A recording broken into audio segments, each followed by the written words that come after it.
नमस्ते friends, welcome back to my channel. दोस्तों, कैसे हैं आप सब? मैं आशा करती हूँ कि आप सब लोग बहुत अच्छे होंगे। दोस्तों, आज की इस वीडियो में मैं अपना एक रूटीन शेयर कर रही हूँ जो वीकली भी है और डेली भी है। दोस्तों, डेली और वीकली रूटीन बनाना बहुत ज़रूरी है अगर हम अपने घर को ऑर्गेनाइज्ड और व्यवस्थित रखना चाहते हैं। तो ये नियम तो हमें बनाने ही पड़ेंगे। वीकली नियम पर जो मैं क्लीन करती हूँ वो करती हूँ मैं अपना फ्रिज। क्योंकि हफ्ते में क्या होता है ना, सब्जियां जो फ्रिज में हम रखते हैं वो ख़त्म हो जाती हैं। तो उनको जब हम दोबारा लाते हैं और फ्रिज में रखते हैं, उससे पहले अगर हम अपने फ्रिज को अच्छे से साफ़ कर लें, क्लीन कर लें, तो हमारा फ्रिज व्यवस्थित हो जाता है और पूरे हफ्ते भर के लिए तैयार हो जाता है। तो आज क्या है ना, मेरा फ्रिज खाली हो गया था, सब्जियां बिल्कुल ख़त्म हो गई थी। तो थोड़ा बहुत जो सामान रखा था, दूध वगैरह, मलाई वगैरह, तो सारी मैंने यहाँ से हटा दी और जो मैट डाले हुए थे वो भी हटा दिए। अब इनको किचन में ले जाकर मैं वॉश कर दूंगी और अच्छे से जब मैं इसे दोबारा से फ्रिज को ऑर्गेनाइज करूंगी ना, तो बहुत ही एक पॉजिटिव वाइब हमें मिलेगी। जब घर साफ सुथरा और सारी चीज़ें व्यवस्थित होती हैं तो खुद को ही एक अच्छी सी फीलिंग आती है, सेटिस्फैक्शन मिलता है। तो अगर हम इकट्ठा सबको करें तो वो नहीं पॉसिबल है, क्योंकि हम थक भी जाएंगे और चीज़ें फिर गंदी क्योंकि होती रहती हैं। तो उनको अगर हम सोचे एक बार करके छोड़ दिया या फिर इकट्ठा कर लेंगे, तो ऐसा तो नहीं होने वाला है।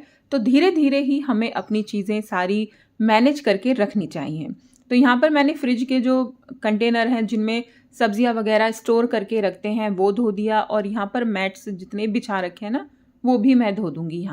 यहाँ पे मैं जूने का इस्तेमाल कर रही हूँ और उसी से मैं सबको वॉश कर दूंगी, क्योंकि थोड़ा सा कुछ ना कुछ अगर आप कितनी भी सावधानी बरत लीजिए, दूध वगैरह कुछ ना कुछ टपक जाता है जिससे कि उस पर वो जम जाता है और हटाना थोड़ा मुश्किल हो जाता है। तो जूने से एक बार मार दीजिए और सारी चीज़ें हट जाती हैं। और इसी चीज़ को अगर आप लंबे समय बाद करें, महीने 2 महीने बाद करें, तो आपको बहुत ज़्यादा मेहनत करनी पड़ेगी। तो कम मेहनत में हम अपने घर को व्यवस्थित इसी तरीके से रख सकते हैं कि हम उसको रेगुलर बेसिस पर क्लीन करते रहें। चीज़ें चाहे कुछ भी हो, आपका फ्रिज है, अलमारी है या कोई और चीज़, लेकिन उनका अगर आपने नियम बना रखा है ना, तो आपको बिल्कुल भी परेशानी नहीं होगी और चीज़ें व्यवस्थित रहेंगी।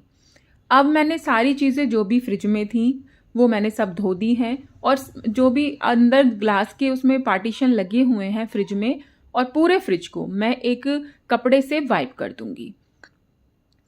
एक कपड़े को लेना है आपको और बस उसी से इसे वाइप कर देना है, क्योंकि वीकली क्लीनिंग होती है। तो मेरा फ्रिज इतना गंदा बिल्कुल भी नहीं है कि मुझे उसे जूने से या किसी और चीज़ से रगड़ना पड़े।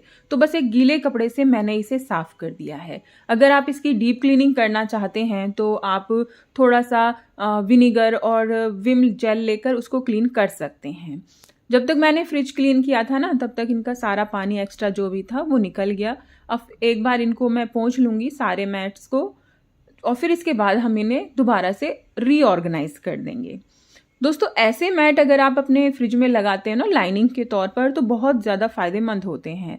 क्योंकि एक तो बार बार आपको इन्हें खरीदना नहीं पड़ता, एक बार खरीद लीजिए और फिर आप फ्री हो जाइए, भूल जाइए कि फिर से कुछ खरीदना भी है। और दूसरा, आपका फ्रिज साफ़ भी रहता है और देखने में भी अच्छा लगता है। अब मैं इन्हें लगाऊंगी फ्रिज में। मेरा मैट जो है ना, डबल साइड वाला है, दोनों साइड से आप इसे यूज़ कर सकते हैं। पहले मैंने यहाँ से लगाया था एक साइड से, तो अब मैंने सोचा थोड़ा सा चेंज कर देती हूँ, तो इसकी मैंने साइड बदल दी और फ्रिज में एकदम से नया सा लुक आने लगता है। इस तरीके की चीज़ें ना आप अपने घर में कीजिए, एकदम नई नई सी चीज़ें, नया नया लुक लगता है उन्हीं पुरानी चीज़ों से। आपने कुछ नया तो खरीदा नहीं है ना, बस वही चीज़ें आपने वाइसली करी हैं। तो आप देखिए, फ्रिज में बिल्कुल नया लुक हो गया है और बिल्कुल साफ सुथरा लग रहा है। अब जो मैंने ये कंटेनर धोए थे ना, ये सूख जाएंगे, फिर जब मैं सब्जी लाऊंगी तो वॉश करके दोबारा से इसमें रीअरेंज कर दूंगी, ऑर्गेनाइज कर दूंगी। बस जो दूध वगैरह और कुछ चीज़ें थी वो मैंने फ्रिज में रख दी हैं। अब जो कि हमें खुद के प्रति भी थोड़ा सा समय हमें देना चाहिए, तो यहाँ पर अब चाय का टाइम हो गया था, तो हम पी रहे थे चाय, क्योंकि चाय तो सर्दी में ज़रूरी ही है। साथ ही साथ शाम हो गई तो कपड़े वगैरह भी जो सूख गए थे वो उतार लिए हैं, अब उनको फोल्ड करना भी बहुत ज़रूरी है। देखिए, अक्सर हम ये करते हैं ना कि कपड़े उतार लिए और उनको हम एज इट इज़ कहीं सोफ़े पे, चेयर पे या फिर बेड पर पटक देते हैं, और फिर वो लंबे समय तक ऐसे ही पड़े रहते हैं। कोशिश कीजिए कि उनको साथ के साथ ही फोल्ड करके आप रख दें।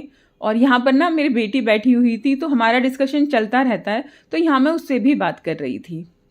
तो कपड़ों को फोल्ड भी कर रहे हैं और साथ के साथ अपनी फैमिली को भी समय दे रहे हैं। तो इस तरीके से हमें अपने काम करने चाहिए। तो मैंने जो है अपने सारे कपड़े फोल्ड कर लिए। सारे कपड़ों को अच्छे से, जिस तरीके के कपड़े हैं उसी तरीके से उन्हें फोल्ड कर लीजिए। वुलन हैं तो वुलन, और आयरन के हैं उनको मैंने सीधा कर करके रख दिया है कि जब आज करूँगी तो आज, वरना मैं कल फिर इन पे आयरन करके तुरंत के तुरंत रख दूँगी। और हाँ, जो कपड़े हमने फोल्ड किए हैं ना, उन्हें साथ के साथ उनकी जगह पर रख दीजिए, क्योंकि अगर आप सोचेंगे कि बाद में रखेंगे तो आपकी मेहनत खराब होगी। जो आपने तय बनाई है उसकी सारी मेहनत बेकार हो जाएगी। अब जब हम कपड़े रखते हैं ना, तो हमारे जो कबर्ड होते हैं ना, उनकी हालत कुछ ऐसी होती है, तो उन्हें भी हमें साथ के साथ अरेंज कर देना चाहिए। दोबारा से उनको सेट कर दीजिए।